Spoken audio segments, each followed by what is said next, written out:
नमस्कार दोस्तों, स्वागत है आपका हमारे YouTube चैनल पर, जहां हम लेकर आए हैं जनवरी 2025 का राशिफल। इस वीडियो में हम आपको बताएंगे कि इस महीने का हर राशि पर क्या असर होगा। क्या मेष से लेकर मीन तक सभी राशियों के लिए जनवरी का महीना शुभ रहेगा? कौन सी राशियां धन, करियर, स्वास्थ्य और रिश्तों के मामले में भाग्यशाली रहेंगी? जानिए ग्रहों की चाल और राशिफल के अनुसार इस महीने के प्रमुख घटनाक्रमों के बारे में। तो वीडियो को अंत तक देखें और जानें अपनी राशि का भविष्य। मेष राशिफल, धीरे धीरे आगे बढ़ें। 3 और 15 तारीख को नाटक से बचें। आपका स्वामी ग्रह मंगल इस महीने वक्री है। इसे अपनी आग थामने का निमंत्रण समझें। आवेश में आने के बजाय उद्देश्य के साथ आगे बढ़ें। यदि आप ऐसा करते हैं तो आपके पुल जलने या जलने की संभावना कम है।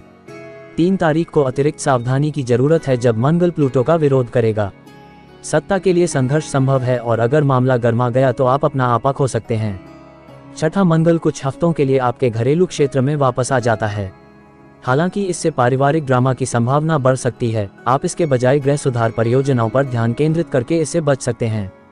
नवीनीकरण पूरा करने के लिए सबसे अच्छा दिन 13 तारीख को पूर्णिमा है। प्रियजनों के साथ मुद्दों को सुलझाने के लिए भी ये दिव्य समय है। सावधानी का एक और दिन 15 तारीख को होता है जब सूर्य मंगल का विरोध करता है। गुस्सा भड़कता है, जिसमें आपका भी शामिल है। आज के दिन वाद विवाद से बचना ही बेहतर है। आपका सामाजिक जीवन तब सक्रिय हो जाता है जब सूर्य 19 तारीख को कुंभ राशि में प्रवेश करता है। उसके एक सप्ताह बाद बुध में प्रवेश करता है। आपके घर पर शीतकालीन कार्यक्रम या आरामदायक समारोह आपको कुछ हफ्तों तक व्यस्त रखेंगे। 29 तारीख की अमावस्या पर एक पार्टी का आयोजन करें। ये साल की सबसे चर्चित घटना हो सकती है। वृषभ राशिफल, मनोरंजन के लिए समय निकालें, लेकिन 14 तारीख को अपना कैश फ्लो देखें। जैसे जैसे साल शुरू होता है आपका सामाजिक जीवन गति पकड़ता है। शुक्र आपके चार्ट के मैत्री क्षेत्र को सुशोभित करता है, जो अच्छे आयोजनों, पार्टियों या डेट नाइट्स का मार्ग प्रशस्त करता है। जब मंगल 6 तारीख को कर्क राशि में वापस आएगा तो यह सुनिश्चित करेगा कि आप बाहर हैं। यात्रा का भी योग है। 8 तारीख को आपके यात्रा क्षेत्र में बुध अंतिम क्षणों में शीतकालीन छुट्टियों के लिए उत्तम है। 13 तारीख की पूर्णिमा त्वरित सड़क यात्रा के लिए एक उत्कृष्ट दिन है। हालांकि आप 14 तारीख को सावधानी से बजट बनाना चाहेंगे जब शुक्र बृहस्पति पर आ जाएगा। फिर अपना पैसा उड़ा देना बहुत आसान है। यदि आप जरूरत से ज्यादा खर्च करते हैं तो 18 तारीख को शुक्र के शनि के साथ युति होने पर आप वापस पटरी पर आ सकते हैं। जब सूर्य 19 तारीख को कुंभ राशि में प्रवेश करता है, उसके बाद 27 तारीख को बुध में प्रवेश करता है, तो कार्यस्थल पर आपकी स्थिति बढ़ जाती है। ये जोड़ी सुनिश्चित करती है कि आप कुछ बड़ा करने की कतार में हैं। आपके शीर्ष पर पहुंचने का क्षण 29 तारीख को अमावस्या के आसपास आता है। यदि आपको उस समय कोई पदोन्नति या प्रस्ताव मिलता है तो हाँ कहें। यह अगले स्तर जहां आप हैं के लिए आपका टिकट है। मिथुन राशिफल, अपने वित्त पर नियंत्रण रखें। 23 और 30 तारीख को वाद विवाद न करें। जब जनवरी 2 तारीख को शुक्र मीन राशि में प्रवेश करेगा तो जनवरी आपके लिए अनुकूल कार्य की संभावनाएं लेकर आएगा। शनि ने आपको पिछले 2 वर्षों में कड़ी मेहनत करने के लिए प्रेरित किया है और अब आप अपने फूलों पर दावा करने के लिए तैयार हैं। इससे राजस्व में बढ़ोतरी हो सकती है। एक खर्चीली छुट्टी के बाद आप इसका स्वागत करेंगे। 6 तारीख को मंगल आपके धन क्षेत्र में वापस आ जाएगा, जो आपके धन का प्रभार लेने के लिए सबसे उपयुक्त पारगमन है। जब आपका शासक बुध 8 तारीख को आपके संयुक्त संसाधनों और करों के घर में प्रवेश करेगा तो अपने वित्तीय सलाहकार के साथ एक अपॉइंटमेंट शेड्यूल करें। वर्ष के लिए अपने बजट की रणनीति बनाएं और आप सुरक्षा बनाने की दिशा में आगे बढ़ेंगे। 13 तारीख को पूर्णिमा आपके ध्यान में वित्तीय स्थिति लाती है। यह आपके क्रेडिट कार्ड विवरण पर एक अप्रत्याशित बिल या शुल्क हो सकता है। इसकी तुरंत देखभाल करना सबसे अच्छा है। शीतकालीन यात्राएं तब संभव होती हैं जब सूर्य 19 तारीख को कुंभ राशि में प्रवेश करता है। उसके कुछ दिनों बाद बुध में प्रवेश करता है। उड़ान भरने के लिए सबसे अच्छा दिन 29 तारीख को अमावस्या। अपना पासपोर्ट पकड़ें और अपनी घूमने की लालसा को आगे बढ़ने दें। 23 और 30 तारीख को बहस से सावधान रहें जब बुध मंगल और प्लूटो पर दृष्टि डालेगा। कर्क राशिफल, 13 तारीख को खुद पर जोर दें। 29 तारीख को वित्त में सुधार होगा। इस महीने आप अपनी जरूरतों को दूसरों की जरूरतों के साथ संतुलित करने की कला में महारत हासिल कर रहे हैं। आपके संबंध क्षेत्र में सूर्य इस बात पर प्रकाश डालता है कि आप दूसरों के साथ कैसे बातचीत करते हैं। क्या यह उचित है या आप जितना पा रहे हैं उससे अधिक दे रहे हैं? 6 तारीख को मंगल आपकी राशि में लौट आएगा, जिससे आपको जो आप चाहते हैं उसे मांगने का साहस मिलेगा। अपनी ज़रूरतें बताने में कुछ भी गलत नहीं है। जब बुध 8 तारीख को मकर राशि में प्रवेश करेगा तो सही शब्द ढूंढना आसान हो जाएगा। महीने का सबसे महत्वपूर्ण दिन 13 तारीख को पूर्णिमा है। उस दिन आप पूरी तरह से अपनी शक्ति पर कायम रह सकते हैं।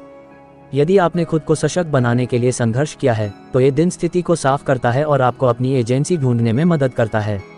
आपका ध्यान आपकी वित्तीय स्थिति पर जाता है जब 19 तारीख को सूर्य आपके चार्ट के संयुक्त संसाधन अनुभाग में आता है। उसके बाद 27 तारीख को बुध आता है। आपके पास अपना बजट व्यवस्थित करने के लिए कुछ सप्ताह हैं। यदि आप अनिश्चित महसूस करते हैं तो अपने वित्तीय सलाहकार से बात करना बुद्धिमानी हो सकती है।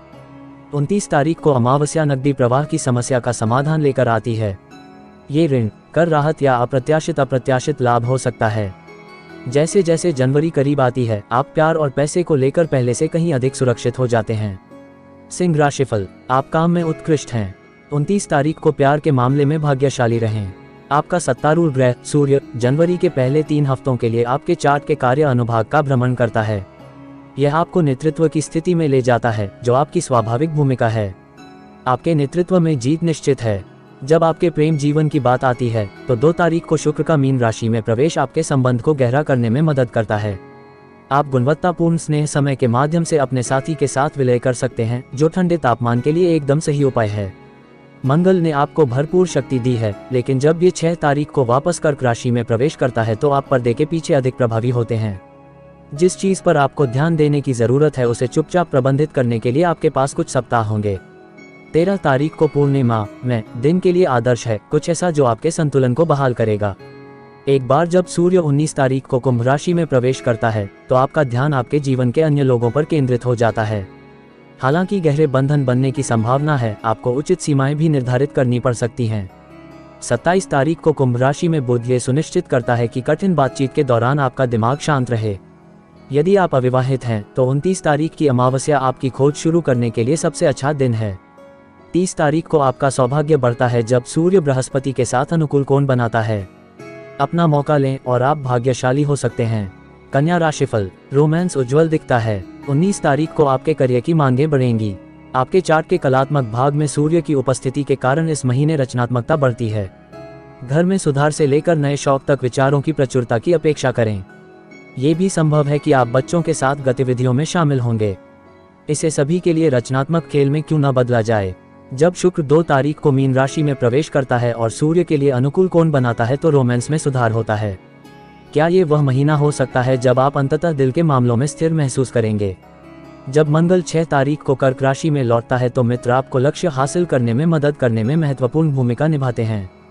चाहे आप अपने घर का नवीनीकरण करने का प्रयास कर रहे हों या रोमांटिक निर्णयों पर सलाह की आवश्यकता हो, वे आपके लिए मौजूद रहेंगे। यदि आपको शहर में रात बिताने की आवश्यकता है तो 13 तारीख को पूर्णिमा उत्तम है। उस दिन को अपने कैलेंडर पर सर्कल करें और अपने सबसे अच्छे दोस्तों के साथ डेट करें। जनवरी के तीसरे सप्ताह में आप कार्यस्थल पर अपनी मानसिक स्थिति खराब कर लेते हैं। जब 19 तारीख को सूर्य आपके कुंभ राशि में प्रवेश करता है, उसके 1 सप्ताह बाद आपके शासक बुध में प्रवेश करता है। अचानक मांगें तेज हो गईं, लेकिन आप दबाव में शालीन हैं, इसलिए आप इसे एक पेशेवर की तरह प्रबंधित करेंगे। आपकी मेहनत रंग लाती है जब 29 तारीख को अमावस्या आती है, ठीक उसके बाद जब बुध प्लूटो के साथ संरेखित होता है। तब पदोन्नति या नई नौकरी मिल सकती है। इस पर दावा करने के लिए तैयार रहें। तुला राशिफल, काम में नेतृत्व करें। 19 तारीख को प्यार को रास्ता मिल जाएगा। 2 तारीख को शुक्र के आपके कार्य क्षेत्र में प्रवेश के कारण यह एक सामंजस्यपूर्ण और उत्पादक महीना है। टीम वर्क से सपना पूरा होता है, इसलिए भरपूर सहयोग की उम्मीद करें। 6 तारीख को मंगल वापस कर्क राशि में आ जाता है, जो आपको नेतृत्व की स्थिति में रखता है। आप अपने सहकर्मियों को प्रोत्साहन से प्रेरित कर सकते हैं। जितना अधिक आप उनका पालन पोषण करेंगे, वे उतना ही बेहतर करेंगे। जब 8 तारीख को बुध आपके घरेलू क्षेत्र में सूर्य के साथ आ जाएगा तो आप घर पर भी कमान संभाल लेंगे। निस्संदेह इस सारी जिम्मेदारी के लिए संतुलन की आवश्यकता होती है। यदि आप इसे सौंपते हैं तो आप कुछ हासिल कर सकते हैं। 13 तारीख को पूर्णिमा आपकी उपलब्धियों के लिए पहचान लेकर आएगी। सीधे खड़े रहें, आपने ये किया। जब सूर्य 19 तारीख को कुंभ राशि में प्रवेश करता है, उसके बाद 27 तारीख को बुध में प्रवेश करता है, तो आपका ध्यान आपके पसंदीदा विषय रोमांस की ओर जाता है। अंगीठी के सामने बैठकर बिताई गई आरामदायक रातें सर्दियों में एक कामुक एहसास पैदा करती हैं। यदि आप अकेले हैं तो 29 तारीख का अमावस्या डेटिंग बाजार में फिर से प्रवेश करने के लिए बिल्कुल उपयुक्त है। अपनी ऑनलाइन प्रोफाइल साफ करें और खोजना शुरू करें। एक रोमांचक नवागंतुक तुरंत एक स्वाइप हो सकता है। वृश्चिक राशिफल, यात्रा के लिए 13 तारीख आपका सबसे अच्छा दिन है। 29 तारीख को एक पार्टी का आयोजन करें। यदि आपको शीतकालीन अवकाश की आवश्यकता है तो बाहर जाने के लिए जनवरी सबसे उपयुक्त महीना है। आपकी छोटी यात्राओं के घर में सूर्य की उपस्थिति शीघ्र यात्रा की संभावनाओं को उजागर करती है। छुट्टियों के बाद किसी गर्म स्थान की यात्रा आपके उत्साह को बहाल कर देगी। 6 तारीख को मंगल आपके यात्रा क्षेत्र में वापस आ जाएगा, जो आपके पासपोर्ट को सहज रोमांच के लिए तैयार रखने के लिए एक और उत्कृष्ट ज्योतिषीय संकेत है। 13 तारीख की पूर्णिमा लंबी दूरी की यात्रा के लिए साल के सबसे अच्छे दिनों में से एक है। एक बार जब सूर्य 19 तारीख को कुंभ राशि का दौरा शुरू कर देगा तो आपको उड़ान भरने की इच्छा कम हो जाएगी। अचानक आपकी रुचि घर पर आराम से रहने में अधिक हो गई है। 27 तारीख को बुध सूर्य से जुड़ जाता है, जिससे आपका घर जीवंत बातचीत और अंतिम समय की सभाओं का स्थान बन जाता है। जब आपका घोंसला उड़ रहा हो तो सड़क पर आने की जरूरत किसे है।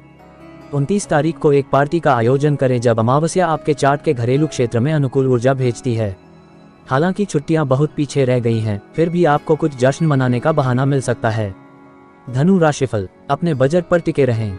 29 तारीख को यात्रा। इस महीने आपके वित्त पर ध्यान देने की जरूरत है। महीना शुरू होते ही सूर्य आपके चार्ट के धन क्षेत्र में चमकता है, जिससे आपको अधिक हरी वस्तुओं को आकर्षित करने में मदद मिलती है। यदि आप घर की सजावट की परियोजनाओं में निवेश करना चाहते हैं तो शुक्र 2 तारीख को रचनात्मक मीन राशि में प्रवेश करने पर हरी झंडी दे देगा। मंगल 6 तारीख को वापस कर्क राशि में वक्री हो जाएगा, एक मंदी जो आपके आवेगपूर्ण खर्च को नियंत्रित करने में मदद करती है। ये कॉम्बो सुनिश्चित करता है कि आपका आंतरिक इंटीरियर डिजाइनर बजट में बना रहे। कुछ किफायती उन्नयन आपके रहने के क्वार्टर को एक शो पीस में बदल सकते हैं। 13 तारीख को पूर्णिमा आने पर अपने अंकों की दोबारा जांच करें। आप ये देख पाएंगे कि कहां खर्च करना है या कहां कटौती करनी है। 14 तारीख को जब शुक्र बृहस्पति के साथ आएगा तो अपने पैसे को लेकर अतिरिक्त सावधानी बरतें। फिर अपना बजट खत्म करना बहुत आसान है। जब सूर्य आपके चार्ट के लघु यात्रा खंड में 19 तारीख को प्रवेश करता है तो यात्रा करने की इच्छा प्रबल हो जाती है। जब 27 तारीख को बुध सूर्य से जुड़ता है तो इसे नजरअंदाज करना असंभव हो जाता है। सड़क यात्रा के लिए सबसे अच्छा दिन 29 तारीख को अमावस्या है। घर के सारे काम के बाद आप खेलने के लायक हैं। मकर राशिफल, अपनी महत्वाकांक्षा को आगे बढ़ने दें। 13 तारीख को एक रिश्ता एक निर्णायक मोड़ पर पहुंच जाता है। आपकी राशि में सूर्य की स्थिति के कारण जनवरी के पहले 3 सप्ताह हमेशा मकर राशि के होते हैं। यह आपकी जीवन शक्ति और आत्मविश्वास को बढ़ाता है, एक ऐसा संयोजन जो आपको अजेय बनाता है। आपका लक्ष्य कितना भी बड़ा क्यों ना हो, आप जो विश्वास करते हैं उसे हासिल कर सकते हैं। एक बार जब मंगल 6 तारीख को वापस कर्क राशि में आ जाता है तो रिश्ते चुनौतीपूर्ण साबित होते हैं। पुराने तर्क और नया नाटक आपके धैर्य की परीक्षा ले सकते हैं। हर स्थिति में खुद को शांत रखना सबसे अच्छा है। सौभाग्य से बुध 8 तारीख को आपकी राशि में होगा, जो इस बात की गारंटी देगा कि आपको मामलों को अपने पक्ष में करने के लिए सही शब्द मिलेंगे। 13 तारीख की पूर्णिमा को कोई रिश्ता चौराहे पर पहुंच सकता है। क्या हम इस पर काम करेंगे या अलग हो जाएंगे? एक बार निर्णय हो जाने पर आप राहत की अनुभूति महसूस करेंगे। 18 तारीख को शुक्र शनि की युति इस बात की पुष्टि करती है कि आपने सही कदम उठाया है। वित्तीय लाभ तब संभव है जब 19 तारीख को सूर्य आपके धन क्षेत्र में प्रवेश करेगा, उसके बाद अगले सप्ताह बुध आएगा। 29 तारीख को अमावस्या आपकी आय के बारे में बड़ी खुशखबरी लेकर आएगी। ये वेतन वृद्धि या कोई आकर्षक नया सौदा हो सकता है। जैसे ही महीना खत्म होता है, आपकी मेहनत आखिरकार रंग लाती है। कुंभ राशिफल, मेनू में स्व देखभाल रखें। 29 तारीख को एक नया रूप पेश करें। आप वर्ष के पहले 3 सप्ताह तक हाइबरनेशन मोड में हैं। व्यस्त छुट्टी के बाद इसकी आवश्यकता है। जब शुक्र 2 तारीख को आपके धन क्षेत्र में आएगा तो आत्म देखभाल में निवेश करें। लाड़ प्यार पर खर्च किया गया पैसा आपके उत्साह को फिर से ताज़ा कर देगा। जब मंगल 6 तारीख को वापस कर्क राशि में आ जाए तो अपनी स्वास्थ्य देखभाल प्रथाओं का पुनर्मूल्यांकन करें। यदि आप पिछले महीने सुस्त पड़ गए थे तो अब आप अपने नियमों को फिर से शुरू कर सकते हैं। 13 तारीख की पूर्णिमा बुरी आदतों को छोड़ने के लिए आपका सबसे अच्छा दिन है। एक बार जब सूर्य 19 तारीख को आपकी राशि में आ जाएगा तो आप खेल में वापस आने के लिए तैयार हैं। यदि आप अपना ख्याल रख रहे हैं तो आपको एक बिल्कुल नए साथी के रूप में फिट महसूस करना चाहिए। 27 तारीख को बुध सूर्य से युति करेगा, जो आत्मा अभिव्यक्ति के लिए एक अनुकूल संयोग है। आप आश्चर्यजनक स्पष्टता के साथ अपनी बात कह सकते हैं, जिससे आपको अपने लाभ के लिए हर स्थिति पर बातचीत करने में मदद मिलेगी। 29 तारीख को अमावस्या बदलाव के लिए एक शानदार दिन है। अपने वार्डरोब को ताज़ा करें, अपने हेयर स्टाइल को अपडेट करें, अपनी चोंच पर थोड़ी लिपस्टिक लगाएं और दुनिया को अपना नया लुक दिखाएं। यदि आप बड़े बदलावों के लिए उत्सुक हैं तो आप भाग्यशाली हैं जब आपका शासक ग्रह यूरेनस 30 तारीख को मार्गी होगा। अब तुम्हें कोई नहीं रोक सकता। मीन राशिफल, 6 तारीख को आवेगपूर्ण रोमांटिक निर्णयों से बचें। 30 तारीख को एक यात्रा बुक करें। जनवरी की शुरुआत एक सामाजिक नोट पर होती है। मकर राशि में सूर्य आपको हर मज़ेदार घटना के बीच में होने की गारंटी देता है। आप 1 या 2 जिंदगियों की मेजबानी भी कर सकते हैं। यह कोई आश्चर्य की बात नहीं है, क्योंकि शुक्र 2 तारीख को आपकी राशि में होगा, एक ऐसा गोचर जो पूरे महीने आपकी लोकप्रियता को बढ़ाता है। जब रोमांस की बात आती है तो आप अनिश्चितता की स्थिति में हो सकते हैं, जब मंगल 6 तारीख को कर्क राशि में वापस आ जाएगा। जल्दबाजी करने से बचें, खासकर उस दिन। आपका सत्तारूढ़ ग्रह नेपच्यून बुध के लिए एक चुनौतीपूर्ण स्थिति में होगा, जिससे गलतफहमी की संभावना बढ़ जाएगी। यदि आपको निर्णय लेना है तो 13 तारीख को पूर्णिमा वह प्रकाशित करेगी जो आपके लिए सबसे अच्छा है। जब 19 तारीख को सूर्य आपके चार्ट के आत्मनिरीक्षण अनुभाग में प्रवेश करेगा तो आप एकांत के लिए तैयार हैं। कुछ दिनों बाद बुध साथ आ जाता है और आराम पर जोर देता है। इतनी सारी सामाजिक गतिविधियों के बाद आपको शांति की जरूरत है। 29 तारीख की अमावस्या स्पा दिवस या मौन विश्राम के लिए बिल्कुल उपयुक्त है। इतने व्यस्त महीने के बाद खुद को तरोताजा करने का ये सबसे अच्छा तरीका है। अगले दिन सूर्य को बृहस्पति के साथ एक सुखद कोण में पाता है, जो रुकने का आपका आदर्श बहाना है। अब शांति है। अगर आपको हमारा वीडियो पसंद आया हो तो कृपया लाइक और सब्सक्राइब करना न भूलें। साथ ही यदि आप चाहते हैं कि हम और भी राशिफल, ज्योतिष और अन्य जानकारियां लाते रहें तो कमेंट में हमें बताएं। शेयर करें ये वीडियो अपने दोस्तों और परिवार के साथ, ताकि वो भी जान सकें कि इस महीने का राशिफल उनके लिए क्या कहता है। धन्यवाद और शुभकामनाएं।